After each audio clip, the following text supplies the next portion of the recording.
Hi everybody, Ezra Levant here in downtown Ottawa. Behind me is the center block of Parliament. It's a lovely day. We're in the heart of darkness because this is the center of Trudeau's Liberal government. A couple years ago, this street was lined with truckers protesting against the civil liberties inferno that was Justin Trudeau's mandatory vaccine regime and other lockdowns. We're here with our own truck today. You can see it parked right to the side of the road. By the way, that building over there is Justin Trudeau's office, the Langevin block. This is our billboard truck, and we have a couple of campaigns focused on Trudeau and Ottawa today. The first one is about Charles Adler.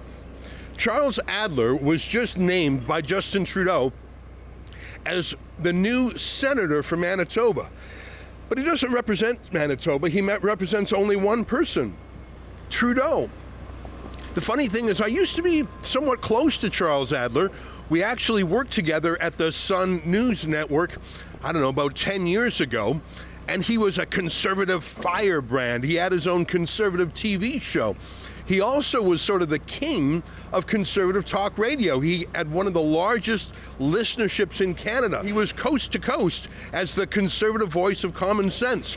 He was very supportive of free markets, of civil liberties, and he was a skeptic of big government. But then 2015 came and a couple things happened. Sun News Network went out of business, Justin Trudeau became Prime Minister, and the radio stations in Canada made a strategic decision to pivot to the left. Well, Charles Adler, after a while, he saw which way the wind was blowing, and he decided to be not just liberal, but a vicious anti-conservative liberal, using extreme shock jock language to attack who he once was and who his fan base once was. In fact, I wouldn't even call it thoughtful talk radio anymore. It was just partisan sniping. And it was only clear once he was appointed to the Senate that he had actually been auditioning the whole time for a job from Trudeau. One of the craziest things we learned about Adler's appointment to the Senate was that he actually applied for the job. So he wasn't tapped on the shoulder and told, hey, you're a great Canadian, you should be in the Senate. He wrote to Trudeau and said, hi boss, I have a huge audience in talk radio, but let me prove what a good boy I'll be and how loyal I'll be. Put me in the Senate, but by the way, watch how I do it every day. He didn't disclose that to his viewers and listeners. So the whole time he was trying to get this Senate job from Trudeau, he was pretending that he was giving his neutral, objective opinion on the world when it was all just showcasing for Trudeau what he would do. Now, we went online and dug up some old tweets from him. Here's one. Canada can't be Canada without a Senate? Really? Tonight, Harper needs to say, we need to clean up the barn, and if we can't clean it, burn it down. So Charles Adler used to hate the appointed Senate because it was so anti-democratic. It was just so obviously a patronage perk. But that's what we call him, Senator Sellout. All the things he said he believed in, when Trudeau flashed a little bit of cash in front of him, he immediately resigned from those positions. He said he hated Canada's Senate. He called it a sewer that needs to be terminated. It doesn't justify moral or legal crimes, and he's going on to show how much he hates it. Aren't you tired of senators treating the red chamber the way DSK treated the chambermaid? That was referring to a rapist at the time. We need to clean up the barn, and if we can't clean it up, we'll burn it down. That's what Charles Adler said when he was speaking from the heart. But then he started speaking from the pocketbook. Charles Adler towed the Liberal line, and here's what I'm worried about. Charles Adler is going to get his $1 million payout. He'll have a six-figure job for the rest of his life till age 75. He'll have a staff, he'll have travel. They even get subsidized liquor, if you can believe it.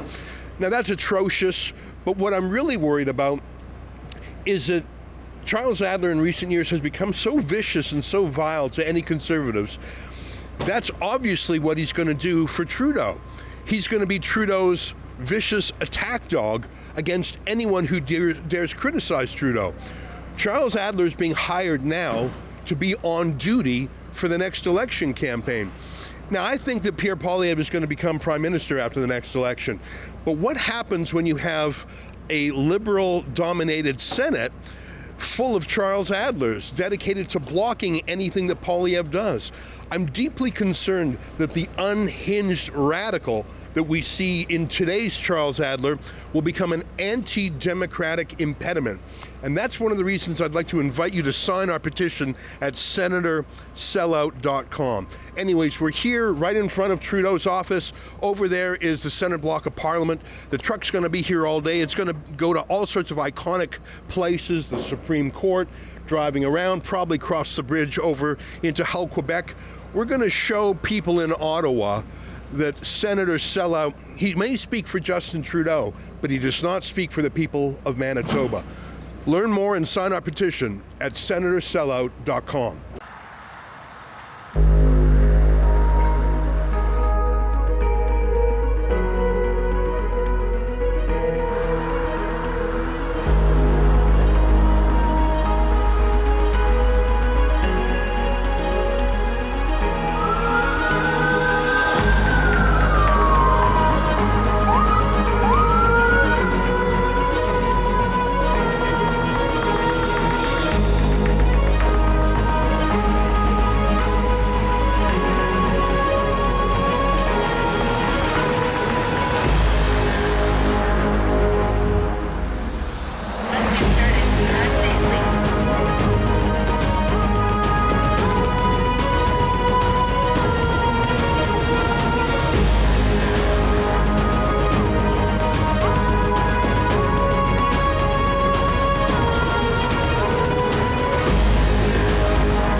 We're in Ottawa today with our glorious billboard truck, letting this city and especially the Prime Minister know that we don't accept a vicious attack dog like Charles Adler being appointed to the Senate. He's a sellout who's violated everything he stood for just to get the perk.